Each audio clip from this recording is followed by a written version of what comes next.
Hello there, I am Charlotte Smead. I'm Emma Smith and welcome to Autism Sparks, a podcast brought to you by the Autism Dogs charity.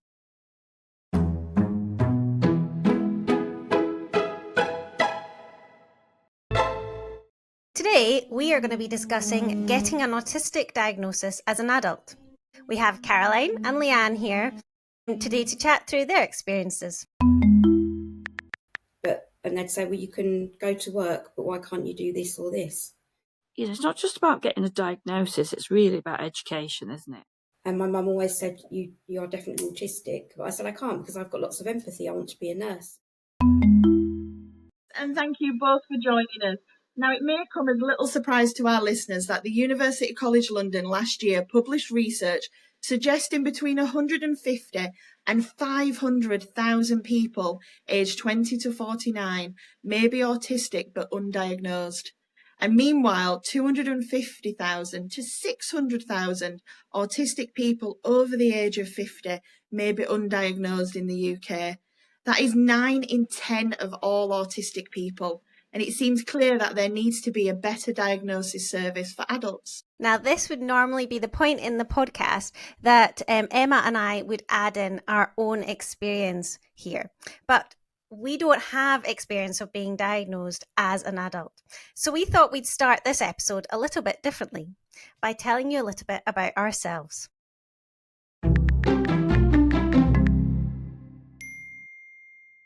So I live up in Scotland with my husband Mark and our 3 children. We have a wonderful autism assistance dog, Milo, who supports our middle daughter, Molly. And we have a beautiful cat called Potato.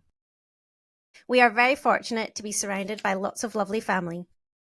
2 of my children, Elodie and Molly, are happy for me to chat about them on the podcast and share their journey, whereas my youngest doesn't like their information shared online. So you'll hear me talk a lot about the journey of Elodie and Molly. Elodie is 18 and Molly is 15. Both are autistic, both have Crohn's disease, and Molly has other complex health conditions. We as a family have lived through some fairly intense years, some very low points, but we have also learned and grown so much as a family. And though the wins can be hard won, the joy when you get there is beyond compare. In terms of me, I'm 40 years old, and I think you would only need to glance at the cycle of video shorts on my Facebook feed to get a good picture of who I am. They're filled with recipes, because I love food, clothes recommendations. The best present I have ever been given was that my husband spent the past summer building me a dressing room with IKEA flat pack furniture. There'll be the occasional book review, and the odd decoration project where someone takes a vase from Home Bargains, some fairy lights and pine cones, and makes a masterpiece. I do drag my bones to the gym 3 times a week in determination to try and keep some sort of fitness routine. But I am normally the one at the back of the class huffing and puffing, the one the instructor always needs to correct. So I'm not sure you could class that as a hobby. Emma, what about you? What's your backstory? Well, I live in sunny Yorkshire. If you couldn't tell by my accent, I am a Leeds lass born and bred, but I'm now based in Halifax with my husband and our 3 sons. Our youngest son's autism assistance dog is Harry, and he changed all our world. I was a staff nurse in the NHS till I was medically retired 6 years ago, which broke my heart. I have a lovely condition called IIH, which mimics the symptoms of a brain tumour. With all the suffering, but thank goodness none of the deadly out. I focus my time now on volunteering and helping everywhere that I can around my health needs. I love reading and true crime and, of course, listening to podcasts. My husband and son are my world. Our eldest and youngest are neurodiverse, and it's fascinating to see how different they are. All stuck under the same ASD umbrella by the NHS, like so diversely different. Through parents group and self-education and assessment of my boys, I had time to reflect on my own mental health struggles. And it would be silly for me now not to think that I'm not neurodiverse myself. Where I have not sought diagnosis yet, we are joined by 2 amazing women today who have done just that in later life. So as I said earlier, we've got Caroline and Leanne joining us today. Leanne was diagnosed with autism in 2015 at almost 42 years old. Though the term is no longer used, her official diagnosis says Asperger's syndrome. She qualified as a nurse in 2008 and has had an autism assistance dog for nearly a year. Caroline is 55 years old and lives in Cheshire. After suffering years of mental health issues, she was diagnosed only a few years ago, and since then, the world has made more sense to her. Caroline and Leanne, and thank you so much for joining us today. We're really excited about chatting to you about your experiences. Caroline, can you share a bit about your journey of diagnosis? I have spent a lifetime suffering what appeared to be fairly unpredictable extreme behaviours. I consider myself reasonably intelligent, reasonably sensible, fairly erudite, well educated, and yet there'd been constant episodes through my life where I displayed I don't know what could have been viewed as uncontrollable behaviour as a child, points that were fairly inexplicable. And as I went through life, I think I felt I was a deep thinker, a fast thinker, a ruminator. And it manifests itself with lots of dark thoughts and suicidal tendencies. So I've nearly been hospitalised several times when I go into this fairly dark, rational place. And it actually impacted me as a teenager, started really then. And then as I went through my career, and I had a very successful commercial career, it got to the point where I needed such assistance that I couldn't get key man insurance because of my suicidal tendencies. But that kind of gave me an added focus into believing I was more broken than I was, and the impact I think it put me in a mindset where I put people at arm's length. I don't like having people know me particularly well, or I certainly didn't do. I have a very superficial sort of, layer, if you like, where I deliver what I believe makes other people comfortable. So certainly this isn't a subject I usually talk about at all. Very few people know this about me. My husband and my daughter do, sadly, because it's been a continued experience. So I've been on various medications from the age of 15, 16 that were really focused around depression, anxiety. I suffered bulimia, anorexia, quite serious for about 2 decades. I ended up with an injury to my diaphragm. So very, very strange perspective. But all this time I was working and commercially took a huge amount of responsibility, because when I get upset or worried, I like to displace my fear and anger and unreasonable sort of irrational thoughts and put it into a ball of energy that I offer to other people. So I like to support other people. About 10 years ago, I suppose I became perimenopausal, is that right? So it manifested, things became, even more serious. And I had a job where, partly because of the job, but at one point they thought I was bipolar, but I got to a point where I decided, right, today is the day I'm going to drive into a brick wall. And I realised then, I'm a mum as well, so I thought about my family, thought about my daughter and the impact on them, and it stopped me doing it, but it also stopped me working. So you can imagine my family were very, very upset and very worried by that. So I've spent a lot of time at the doctors and meeting psychiatrists and psychotherapists in an attempt to change this thinking, this road that I sometimes go down, and I still do, but I understand it. I suppose I cope with it more now, although I'm still considered at suicide risk. So whatever medication they gave me or therapy they gave me, and my husband was sat there and said, well, there's no point me going into hospital because I'm quite a determined individual. I'll do what I want. So my husband and my daughter took the decision a few years ago just to sort of, work with me at home.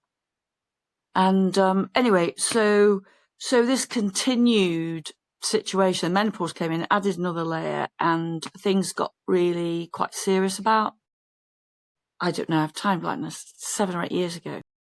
So versus going into hospital for some help and more diagnosis, my doctor said, and I'd always had an understanding that my brother was on the spectrum. Turned out my dad probably was as well. But my father, my doctor put me forward for an autism diagnosis. And because of how, I suppose, poorly I'd been for such a long time, I was almost fast-tracked through the NHS. So my diagnosis was done within weeks, and then post that, you know, as I've said, it's definitely created a sense of relief and understanding that helps me strategize, you know, when I suffer episodes that are particularly difficult. So rather a gloomy story, I'm afraid, but I think it reflects the level of sensitivity and overthinking and sort of the weary end that you can sometimes reach, and you can't, without worry, discuss with others. So I don't tend to discuss it with anyone until I'm kind of really at a very severe point. And I'm very lucky that my GP, my husband and my daughter, you know, will down tools when those episodes have happened and help me to address it. But the diagnosis definitely has assisted with that. So yes, a response really to a lifetime of living a brilliant, wonderful, productive life, peppered with just falling through the floor. My goodness. It's honestly, it sounds amazing from where you've been to where you've come to. I still suffer episodes. My work helps a lot. The people around me help me a lot, but I would still be considered, you know, at risk, which there's very few people know that, but now a lot of people are going to know that. But yes, the understanding is definitely, this sounds really self-indulgent, but I'm not sure I'd be here without a diagnosis. Because when I get into a very dark place, I go extremely rational and very cold. I say rational, it's clearly not rational, but I don't choose to take on board good advice. It's very difficult to open yourself up in that way, but actually I think for a lot of listeners, there's a huge amount that may resonate. If you'd been diagnosed as a child, that path could have been different. Like, do you ever think kind of this had been picked up earlier? What's your thoughts on that? I think it's a double-edged sword. In that, personally and for my family, if it was understood when I was first put on medication, it was a response to terror, real terror and extreme behaviours. And I think yes, it would have made things a lot easier for me and my immediate family. So I would have lived probably a more peaceful life. However, I'm not sure I would have had the career or opportunities. And that's a whole other subject really around labels. Yes. Because yes, I've had some really highfalutin, very responsible roles. And so even though it was understood that you know, it was labelled some sort of severe depression, I can't remember. Depression, you know, which obviously my employer eventually understood. Not in a way that I could take time off work, understood, you know, but if I'd said, you know, here I am going to take responsibility of this team, this target, this P&L, then I don't know that I'd have got the same opportunities, and that really saddens me. And I think it also motivates me ferociously to see young autistic people educated and giving work opportunities, you know, to travel opportunities, the voice to opinion things, and it definitely drives me. So perhaps I would have lived a better quality of life with diagnosis, irrespective of that, the achievements that I've had, I remember and I'm proud of, but I wonder whether I would have lived a better life with a diagnosis.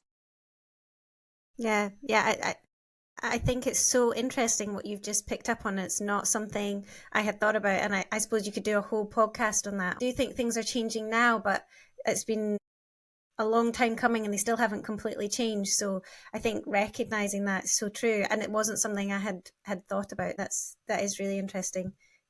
Sorry, Emma, I think I cut in on you asking Leanne a question there. I was just to say, Leanne, what about you? What was your journey to diagnosis like?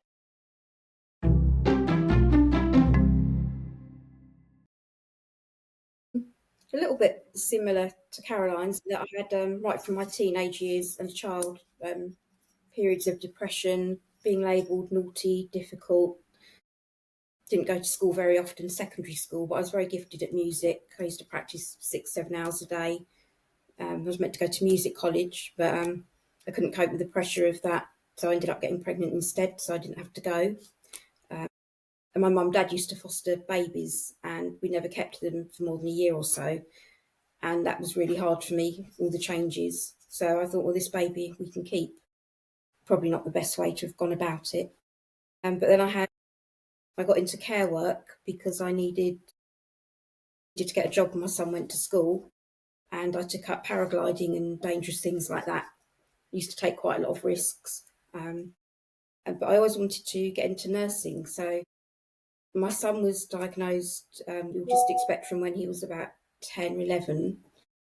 And my mum always said, you are definitely autistic. But I said, I can't because I've got lots of empathy. I want to be a nurse, and people with autism don't have empathy. So I never really believed it. But I never used to fit in. I always knew I was different, something wrong. And then when I was in my 30s, I went to university and really struggled with going to university and different placements. And then I got married when I was 37 and moved out of my parents' home. And I struggled with all the changes of moving house, being married. My son stayed at my parents because he didn't want to move out of the house either. And then I had a really big breakdown in 2013. I had 6 months off work. I was found standing on the edge of a cliff. They thought I was going to jump off, but I didn't remember actually getting there, driving there. So they put it down to depression and put me on more tablets. And then my mum said, you really need to have an assessment and get referred. So that happened in 2015 and I was diagnosed straight away. But life didn't get a lot easier. It sort of made sense why I didn't fit in and why everything was so difficult. I had sort of big periods of burnout where I'd be off work for a long time. I had 6 months off work and I couldn't even get myself dressed. My husband was looking after me, wasn't allowed to be left alone.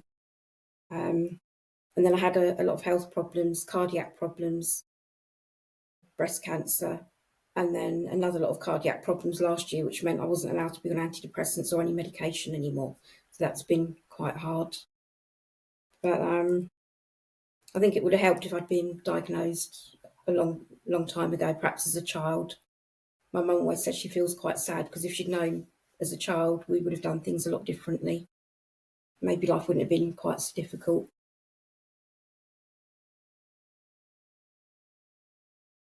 That's about it, really. Did you find, Leanne, with your son that you kind of, when he was diagnosed, that you recognised kind of traits within him that you were like, oh, actually, this makes sense for me as well? Like, was that part of your picture? Not really. I did a little bit, but my son really didn't have any empathy for anybody as a child. And I used to sort of look at him and think, but I really care about my patients, my residents. I definitely can't be autistic. But my mum and husband kept going on about it.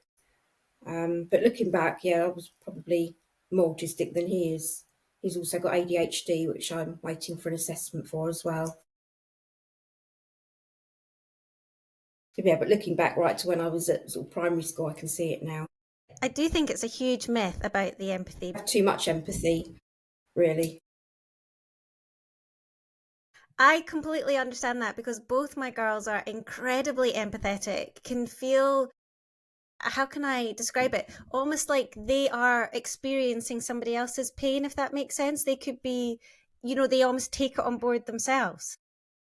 So I do think it is, a myth to kind of have that as a kind of, it's almost like a stereotype, isn't it?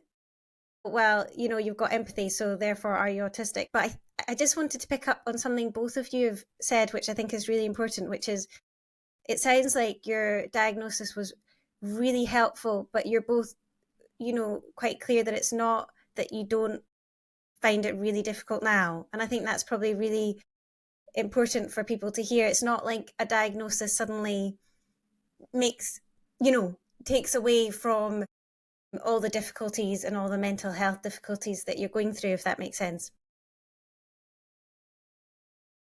Yeah, because I think I used to mask quite all the time, and it used to be really exhausting, and I had to fit in, I had to be what other people wanted, do what other people wanted. And now, since I was diagnosed, I don't really do that now. I sort of not please myself, but I don't try so hard to fit in and be like everyone else and do what they all expect of me. Do you feel that there is enough within the NHS for support after diagnosis? Were you signposted to helpful places? What was the support like for you? There wasn't any support at all. I have a very supportive GP surgery. I did get referred a few years later. I got referred to some CBT. I had 6 months of therapy, but it wasn't by somebody that was very experienced working with people with autism. So it was helpful, but it wasn't specialist help. Apart from that, there wasn't really anything. There's the Kent Autistic Trust. I had some help with them over a few things, but there isn't really any sort of follow-up help. We're getting a similar picture in our other episodes when we're talking to obviously parents and that of children, but we are finding that it is situational throughout the UK. Depending on literally where you live is the support network that you're getting. I mean, Caroline, how did you get any good support from the health professionals where you are? I think I probably could have done. I was invited to join several groups, but because of the work that I do, obviously with the charity, I'm already in a community of autistic people. And so I think most of my answers lie there, really. So the other side of diagnosis, I think a couple of things happened to me. In the first instance, it allowed me to forgive myself, for some of the points where I've been difficult or unpleasant or unfair or extreme, and to think about, recognizing the build, the triggers. So that was great. But the other thing that happened to me the first few months was, and even though I was working, with an autistic community, as part of an autistic community, was I felt really self-conscious. I felt hugely self-conscious. If I go to the pub for a meal, I was like, I didn't go in. I thought everybody knew and everybody was looking at me and I was beaming like a light. It was really quite strange because I actually I hadn't thought about it. It's ridiculous, really. I hadn't thought about the fact that I was autistic too until, those sort of final few months. Anyway, so the self-conscious thing was dreadful at first. So I didn't really want to get involved with much or talk about it anymore. I'd rather talk about other people and talk to other people about themselves. And then I suddenly sort of took a, deep breath, thought, well, there's people with real challenges. And I have been rewarded through being autistic from having a very creative mind. Yes, I am empathic, though I perhaps don't sound it. I am. And, I have an ability to think at speed and absorb at a speed that I know around me, appears almost superhuman at times. I have a memory that is beyond unusual. I can see things, as pictures, and I file them and I can recall them. And that's helped me pass exams with very little practice. I only need to be told things usually once and I can retain it for years. So that's been kind of great. And definitely I've more recently embraced a larger part of me, which is not miserable and self-indulgent, but I find it fascinating and fun. I didn't seek a great deal, but I agree with you on the postcode thing. I think my area is there are services and there are really committed, compassionate, knowledgeable sort of services and individuals. But I'm also very aware that I've met with families that have had absolutely nothing and have felt that continued sense of not just self-conscious, but like being an alien. The only place they can exist honestly is in their home. So shut the door, shut the windows, and we'll carry on. And that's awful. That's awful. I think that's in the terms of why I do feel lucky that we're taken on by the charity, that we now have this community. We do turn around, me and my husband, we say it's very cheesy, but we say we found a family when we found Autism Dogs, because it was the first time being around so many individuals who just kind of got it in the same way. But I think what sometimes people miss is the fact that having a young child on this, I don't know if you'll agree, Charlotte, but seeing Caroline, seeing people like Leanne, seeing other adult handlers on our Facebook group, and sharing their stories really gives inspiration to our children, because they go, oh, it's not a celebrity who said, who has been diagnosed or anything, and there's that extreme. It's normal people having normal lives, and sometimes I feel like that they love to see that. They're like, oh, I can do it. It gives that inspiration, if that's the word. Like, you can do it. The actor and the football star who's said they've got autism, but just in general life. And yet it's important not to forget the amount of difficulty that can be experienced, the struggle. And I am very, very aware of it. I suppose if I think about myself, of course, I can relate to it, but it's great that there are inspirations out there. I don't think they're enough, but and maybe there aren't enough communities that do that will allow transparency around the really tough stuff. Talk about it, not like it's normal, but not be afraid to bring it up, and how you can kind of address it to help it get a little bit better or a little bit easier, because it exists. It's there, and it's very real experience. Personally, one advantage of I didn't think it was at first, but one advantage of me getting a diagnosis, I suppose, was to be able to relate to others. And it's important to talk to other people of similar age, like Leanne, but my thoughts are always with the younger children and how lost and confused you can feel when you have that difference. As a child, you've no worldly experience or resilience. How do you navigate that? And it's tough. So I think inspirational characters, I hope they're helpful, but I hope they're truthful. Never actually met an adult with autism. I think probably Autism Dogs may be the first people I'd met. So from when I was diagnosed, I never spoke to... I knew some children. I knew one man at my husband's church in his 60s, but I'd never actually met another female or another adult who was autistic, I think, until we got Rex. Well, that you were aware of, because I bet half your doctors, your accountant, and the lawyers you've met, your vets. Yeah, I understand what you mean. Well, actually, I hear what you're saying, but for me, my brother didn't talk till he was sort of 3 or 4, and I wonder whether we had quite a unique household. So perhaps I was surrounded by all along, really. I've had something way before being part of the charity. I've had a keen interest in autism for a very long time. I did a project on the impact of light on anxiety and meltdown years before. So my awareness has probably been unusually there. It's just kind of ridiculous that I never thought that I was autistic and all this, all these traits. I didn't think about it. Isn't that strange?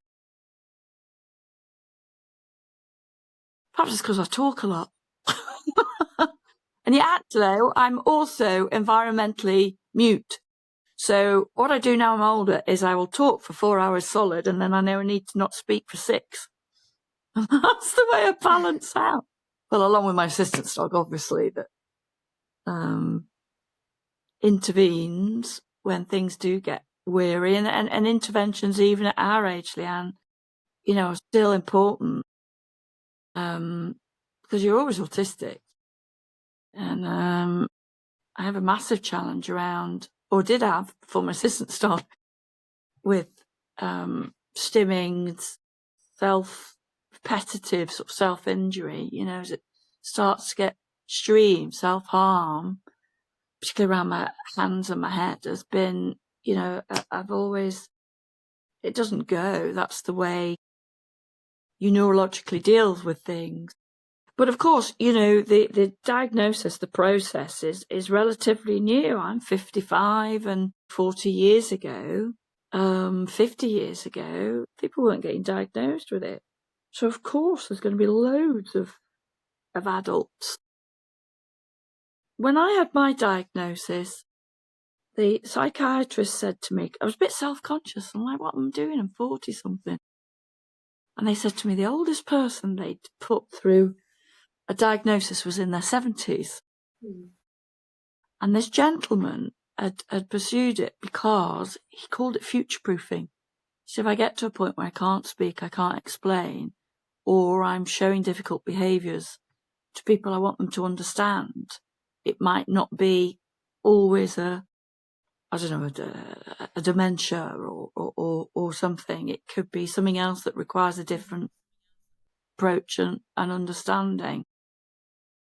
So I thought it was quite interesting how many very, senior people, autistic people, that show awkward behaviours or antisocial behaviours are actually, autistic.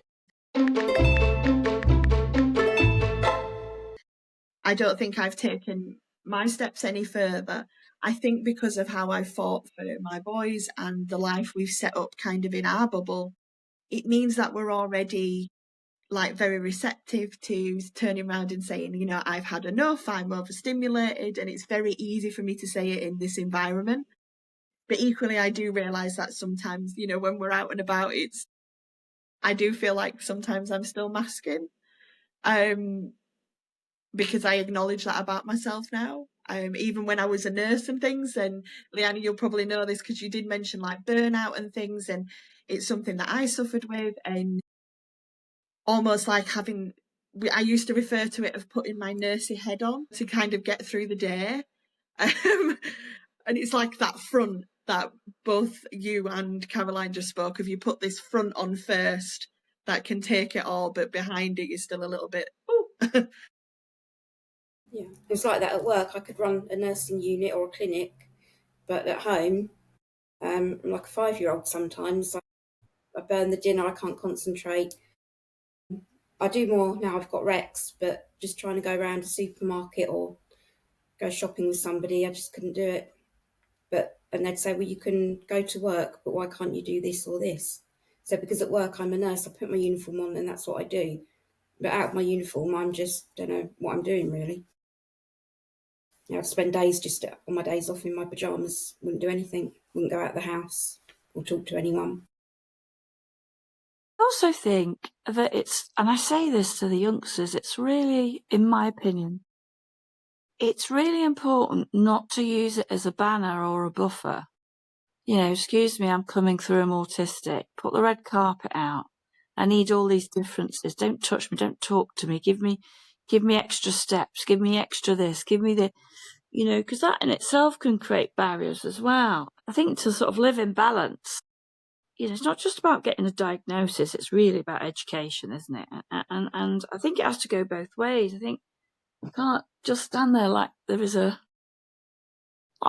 chip on your shoulder. I think it's important to try and desensitize, to try and explain, to try and put it to one side and do your best to communicate. And, I know that's not always difficult, but the more, I'm not saying not to talk about the struggles and contexts, but don't kind of overload it and overburden people around you or yourself with it being an all-consuming thing.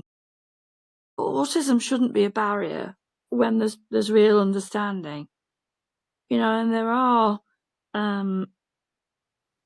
autistic individuals, children and adults that have got more complex sort of needs and manifestations and learning difficulties, and clearly that needs to be understood and provisioned for.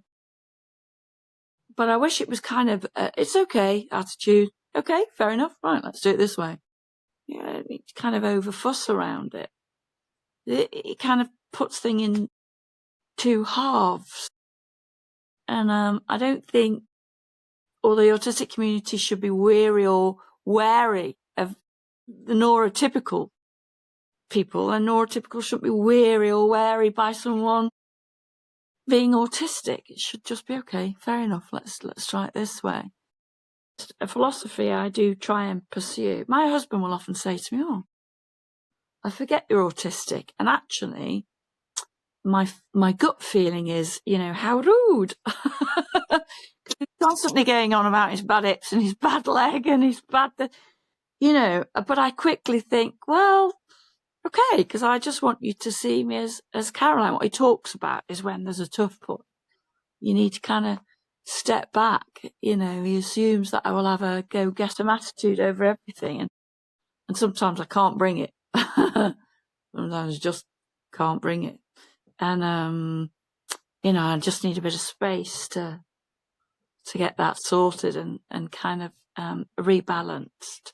And when I look at our autistic children, I think about my brother and, how his traits. So my brother, I'm not sure, has an official diagnosis. He doesn't talk about it. And he doesn't talk about it now.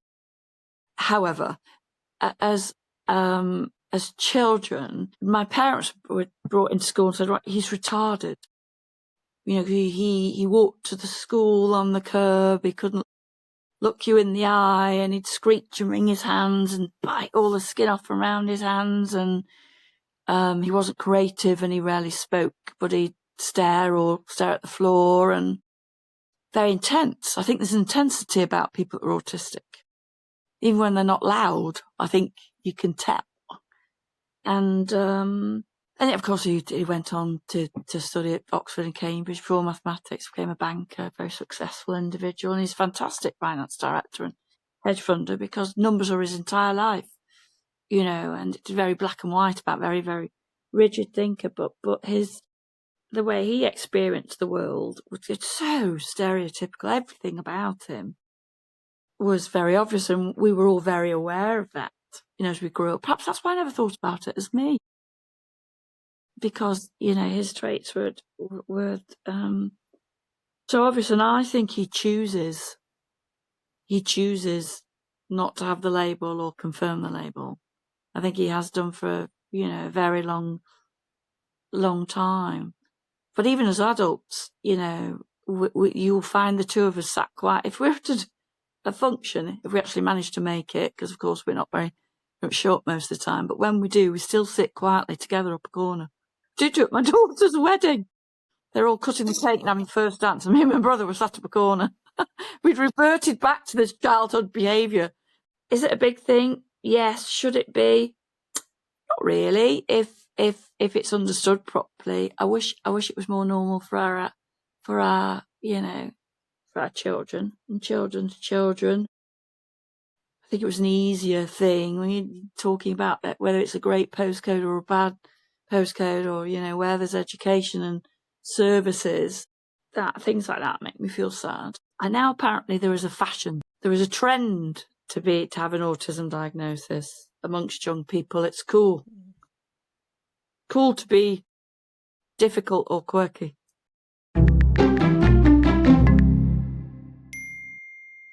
Interesting. Well, I was actually going to ask you both, because I'm definitely coming from a place of ignorance.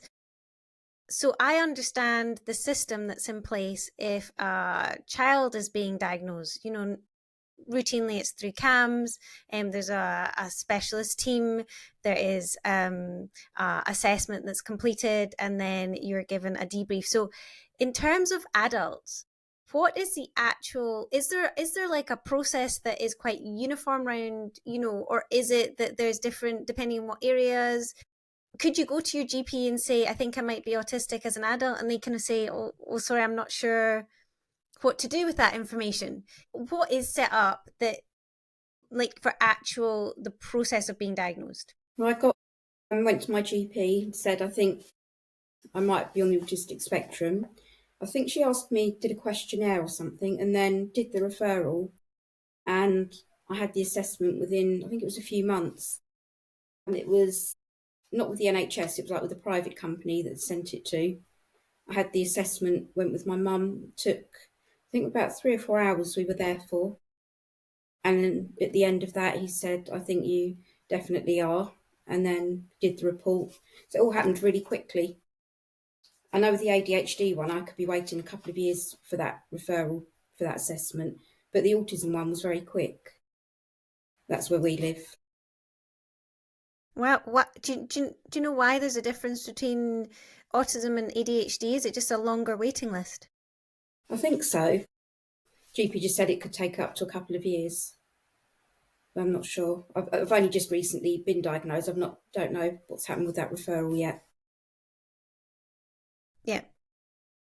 Caroline, what about you? Was it a very similar process to Leanne? Was it the kind of the GP and then on to assessment? Yeah, there's sort of big constant history that seemed to get worse. I mean, I also have my own filing cabinet in the doctors. It's embarrassing. Questionnaire, I guess. The GP gives you a questionnaire and almost like a tick box thing. And I guess there's a history of behaviours or mental health or something like that, which there obviously was in my case. And I was referred, and then I was assessed by a psychiatrist and autism specialist psychotherapist. It was an interview, and it was also an interview with my husband. And I think this is the way that they ask you questions really about, you know, your entire life. You look back a lot about how you deal with things and that sort of stuff. And then someone that's known you for a very long time is also interviewed and asked about similar things. A couple of days later, I was very lucky. I think because of where I was, I think I was perhaps a little bit exceptional, you know, in the speed that it went through. But it happened sort of within 3 or 4 days, and you got a really comprehensive report. And that was it. And then, but I was immediately signposted to Cheshire Autism and one or two others to kind of look at. So I think the best advice for an adult is to go to the GP. My understanding is that they will do kind of a off the page tick list, and then you get referred. But I agree with Leanne. I don't know what the waiting list is like. Maybe it's a postcode thing. Maybe it depends on the severity of your mental health and the manifestations, as to whether the speed that goes through. But I think we all recognise that diagnosis services are massively under-resourced. Mm-hmm. Massively under-resourced. And if it were that there was a child that was suffering similar struggles to myself, I would obviously step back and let that child be diagnosed first. So, and I'm sure whomever is delivering these services, you know, has got priorities list. And so I think there's a huge amount of people. Having said that, though, I suppose at middle age, you're in crisis point. You're seeking answers there, aren't you? You give a medication that doesn't touch the science because it's irrelevant, really. I do think, though, and I appreciate that the NHS is under stress. So I'm saying this with the knowledge that services are thin, but I do think that it is not good enough that we don't have enough support post diagnosis. And that's not just for adults, but that's exactly the same story that we found when we spoke to parents with children who've been diagnosed. You seem to get a diagnosis, a report, maybe some leaflets, and that was you.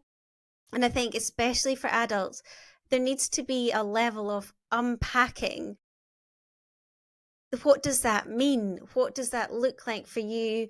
And let's understand this a bit more. And I think that it's something that's really lacking within the NHS is the need for post-diagnosis support. And I think that signposting to charities is amazing, but it should be within the NHS that this support is being given. I mean, would you both agree with that, or what's your feelings on that?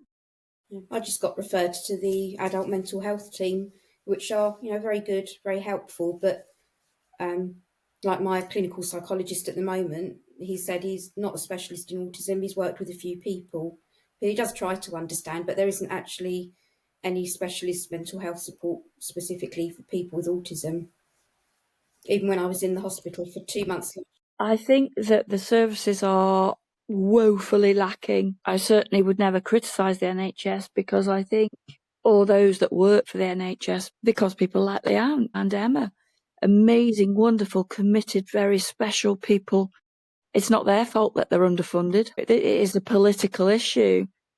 Autism is a hidden disability, so maybe you can avoid it if you can't literally see it on the street. It's not maybe as straightforward as being blind or deaf or certainly heart disease. And maybe that's because people don't understand how debilitating it is. Maybe people don't understand that our children, our autistic children, are not able to access full-time education, and half of the children with an autistic diagnosis are struggling to gain access to education.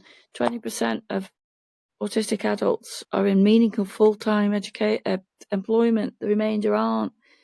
The level of isolation, the life expectancy, the impact of a diagnosis and being autistic, it can be horrendous. So it seems strange, doesn't it? Seems strange because you stay autistic. It doesn't go away for the rest of your life. So it seems strange that there isn't more provision. I can't see that changing anytime soon. So I think private services are very, very important. As long as they're led with integrity, you want the job doing within the right amount of time or with the right level of professionals and care and concern and continued support, then there is an element of people having to self-fund. But, in terms of autistic services from the NHS, I think it's woeful. Agreed. Can I ask, and I know it's very personal to both of you, obviously, but we spoke very openly. It's amazing. Is that time when you were sat in that appointment and they finally said to both of you, it's ASD, you are autistic, what was your emotions behind that? Was there relief?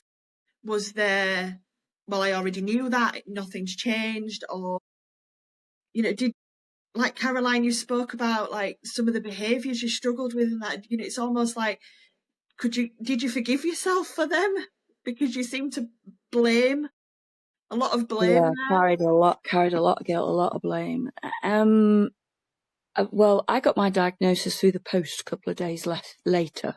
They don't kind of tell you in the moment. The psychiatrist and psychotherapist sitting, and then they have to look at book. So it wasn't kind of immediate, but my immediate response was a little bit tearful. A couple of days of feeling a bit numb, but without doubt, I think to a certain extent there was an element of me that forgave myself.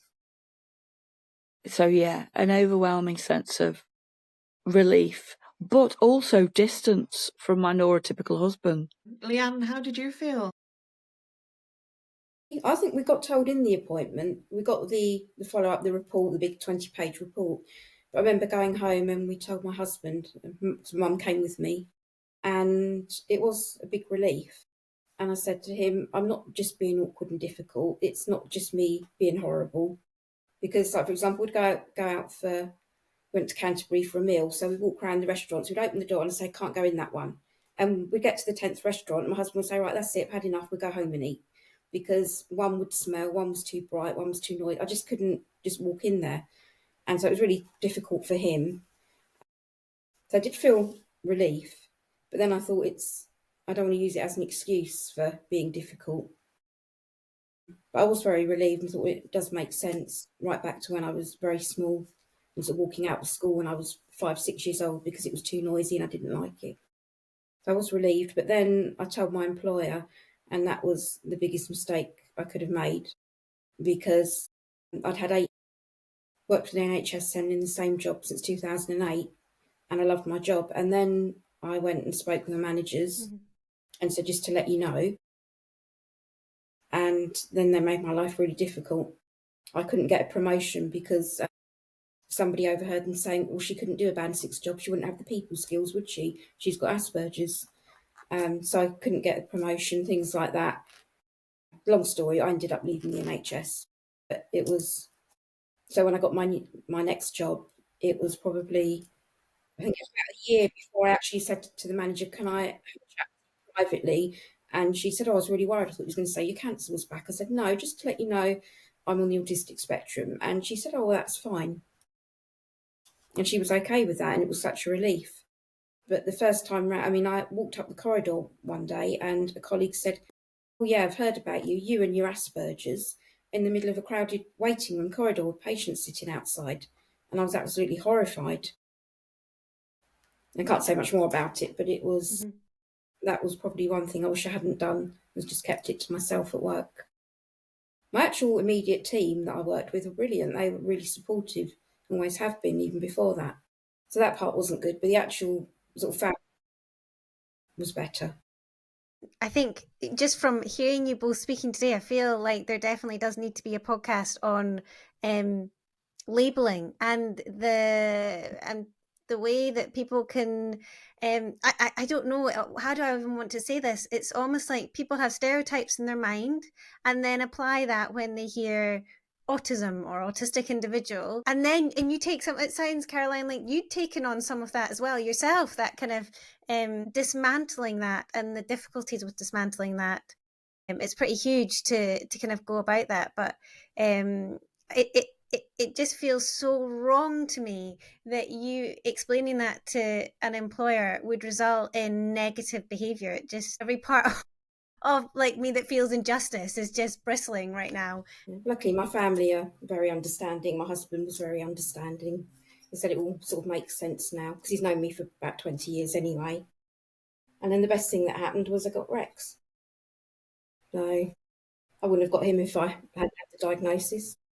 I think that's what I find fascinating is, obviously, Caroline, you spent so many years advocating, the use of autism assistance dogs and the changes they're bringing. We've experienced them, me and Charlotte, as families for our children. Leanne has experienced it, as an adult.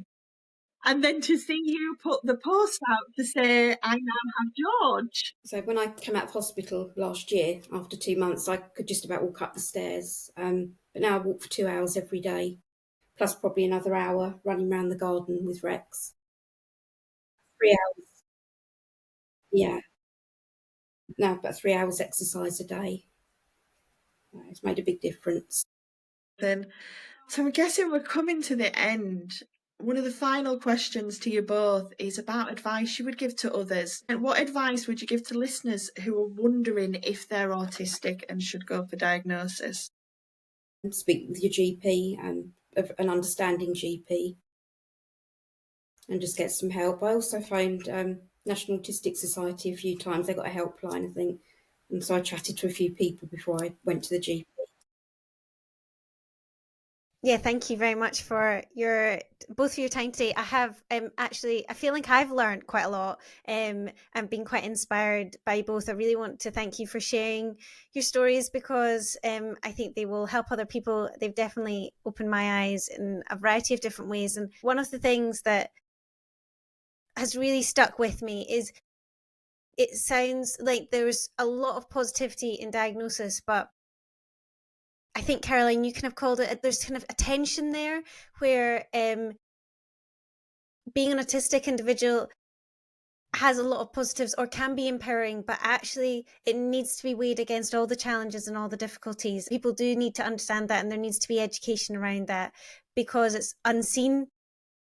And I think it's that tension that I think is really important to remember. Sometimes people can go one way or the other, only focusing on challenges or only focusing on empowering, and kind of not realizing the huge difficulties and challenges that can come alongside being an autistic individual. And so I think that you both managed to really capture and explain that in your experience. So thank you so much for your time. It's been really, really good and positive to chat to you. It's been amazing. It's really opened my eyes to like the gap that there is in diagnosing adults. There needs to be more in place. Recognising for those adults that are potentially autistic, knowing where to signpost, going through assessment, and almost allowing yourself as an adult to say, I'm going to do this, for myself. We would love to hear your views on this topic, everybody. As always, there's going to be a question on our Facebook and Instagram pages. So head along to Autism Dogs Charity, get involved, share your thoughts, share your experiences with us. We would look forward to chatting to you on our next episode, and we thank you so much for joining us today.